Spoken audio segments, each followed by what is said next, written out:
and suddenly it kind of felt like this wave of cold and numb just went over me, and then I couldn't talk and I couldn't move.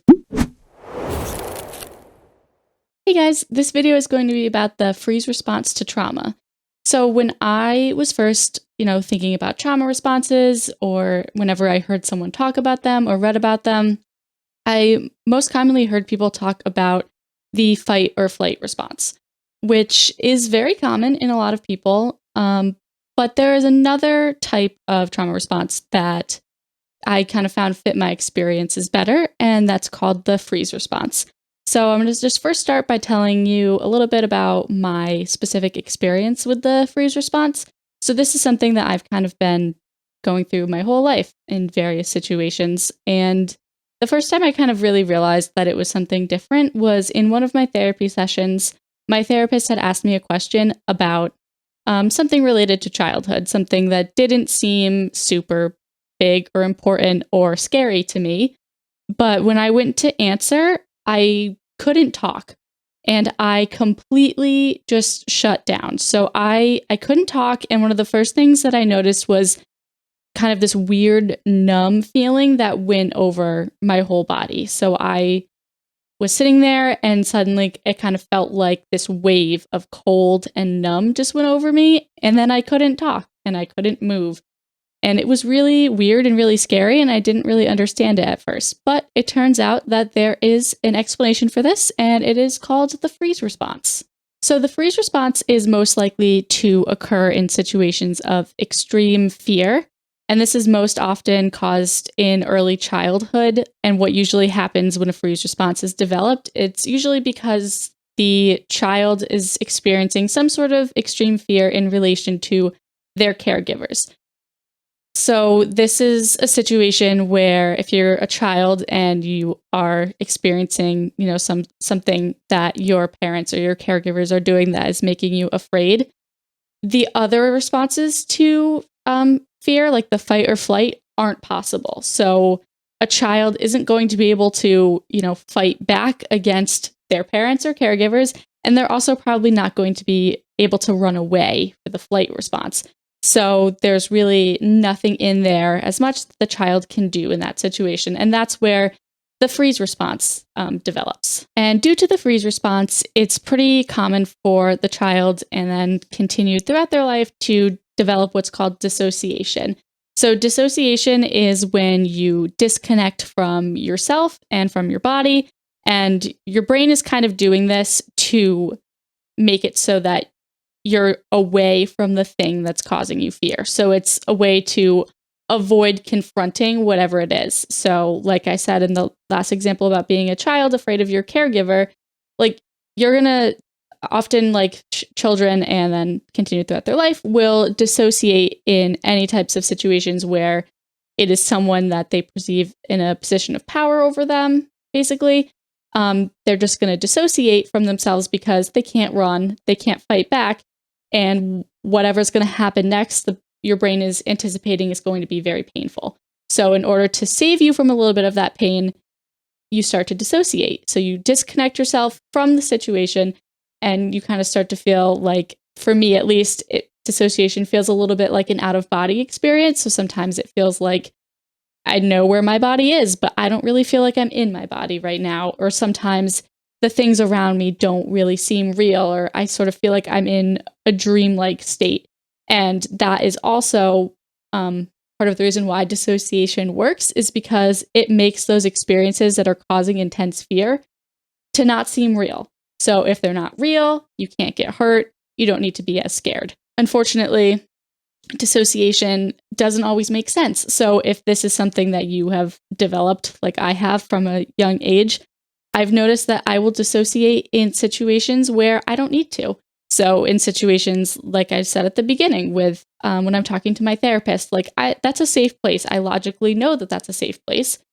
But because I've been so conditioned to already freeze and dissociate, my brain is just like, this is happening again. So we're just going to dissociate, even though we don't need to. We're not even paying attention to the fact that we don't need to do this. It's just what I feel like I have to do in order to keep myself safe, which can be extremely annoying. And I was really frustrated with myself with dissociation because it didn't make sense. And I would be mad because I'm like logically, like I know I'm in a safe place. Like, why am I having this response? Like, it's stupid. But it turns out that there is actually a biological, physical reason that this happens in your brain. So basically, what is happening in your brain is that the prefrontal cortex, which that is the area of your brain that does thinking, logic, reason, that part of your brain, when it is exposed to an intense stress, shuts off. So it stops working and your amygdala takes over. And what your amygdala controls is your emotions and your fear response.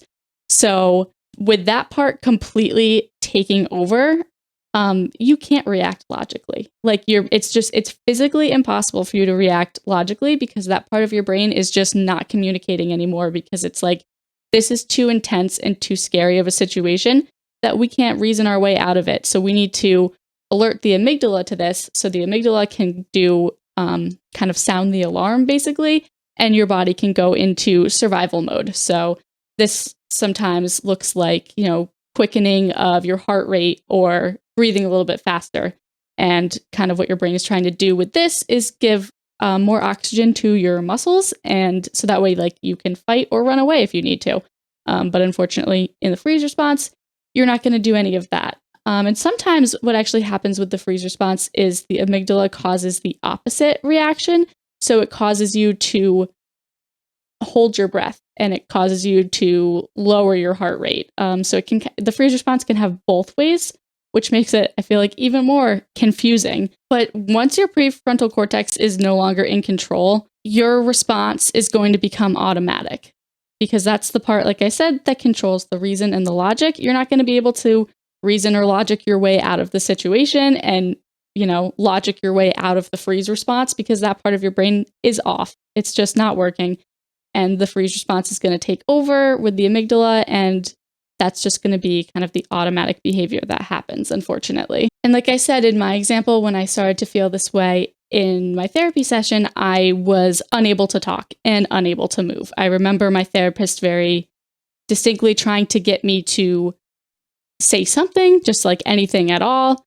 He was trying to get me to, name objects that I saw just so I could start talking again. And then he was also trying to get me to lean forward and pick up something off of the table that was in front of me.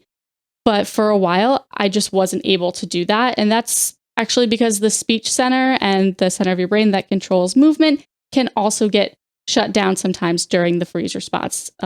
Just the overwhelming stress kind of shuts those parts of your brain down because it thinks, for whatever reason, your best chance of survival in this moment is to not move, not talk, and to just, sit there and freeze until it is over, and to, remove yourself from your body a little bit with dissociation until it is over and you are safe again. Yeah, so I was like super frustrated about that, but I think knowing that it was something physical happening in my brain helped me to understand it a little bit better and to be a little bit less frustrated with myself because, like I said, this is an automatic process that usually starts pretty early in childhood. So there's really, nothing I could do in the moment to prevent it from happening. So that leads me to the final part of this video, which is what do you do when you're stuck in a freeze response? So everyone is different and the freeze response kind of comes out in everyone a little bit differently. So not everything that works for me is going to work for you, and not everything that works for you would work for me. So I'm just going to name a couple things that I've done in therapy that have helped me get through the freeze response. So the first thing that I found to be kind of helpful was counting or doing very simple math. So like I said, when this happens, that your prefrontal cortex is shutting off. So you're not able to, think logically or reason.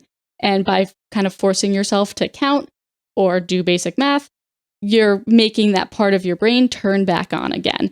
So I couldn't talk, so I couldn't obviously say these things out loud. But one thing that my therapist did was he would say a math problem, and I would just try to answer it in my head. Or he would count up by twos or fours or something, not up by one. So it involved a little bit of math to get to the next number. And he would just do that out loud while I listened, and I would try to think the next number in my head.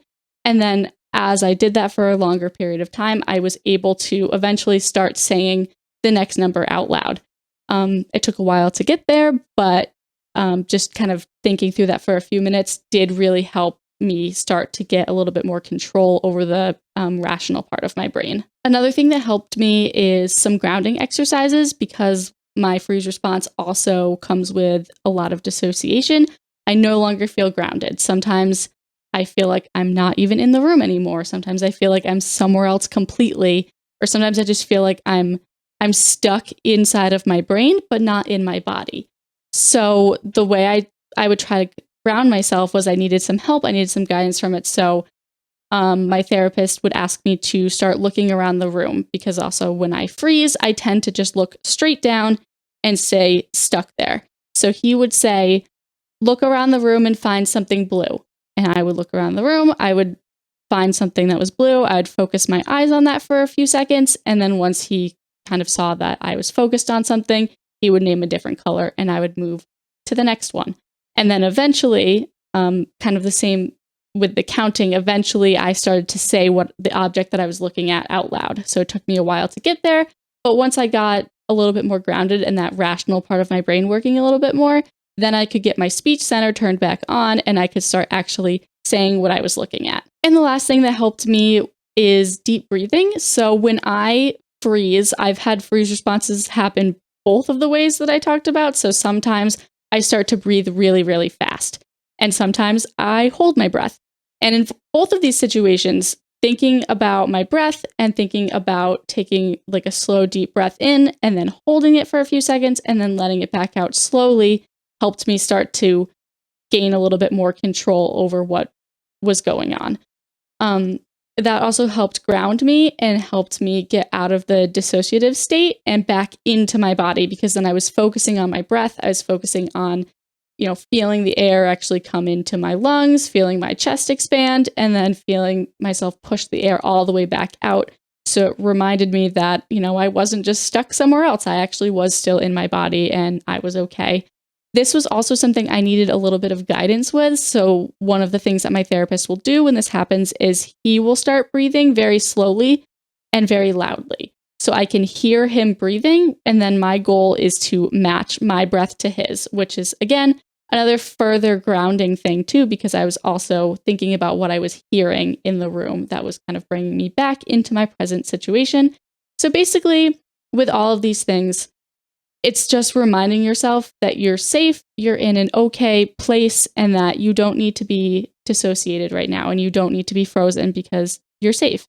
And I don't know if other people have this experience, but for me, I get so frustrated with myself when the freeze response happens. I'm just like, this is stupid. Like, I know I'm safe. Like, why am I doing this? But in the moment, you don't know you're safe. Your brain is not able to reason that out because your prefrontal cortex is not on. So as I was doing these grounding exercises, I was kind of telling my brain like, oh no, it's okay. Like, we're safe. I know this is a scary, emotional, moment that we're thinking about, but we're not in that moment anymore. Like, we're here, we're safe, everything is fine.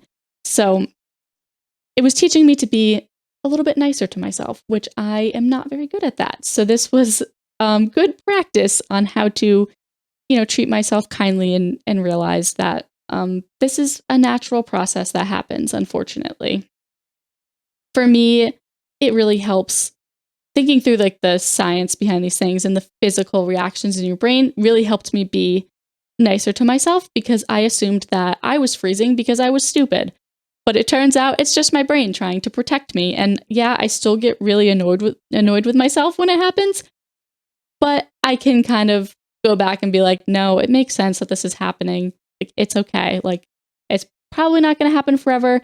And even if it does, that's okay. I'll get through it and I'll figure it out. So that's it for today's video. If anyone has experiences with the freeze response or any other trauma responses that you would like to share, please feel free to leave those in the comments. I'm always interested to hear what kind of tricks or coping skills help other people when they experience similar things. And as always, if you have any questions about any of the information that I said in this video, please feel free to leave those in the comments as well, and I will do my best to answer them. And I hope everyone has a good day. Thanks so much for watching.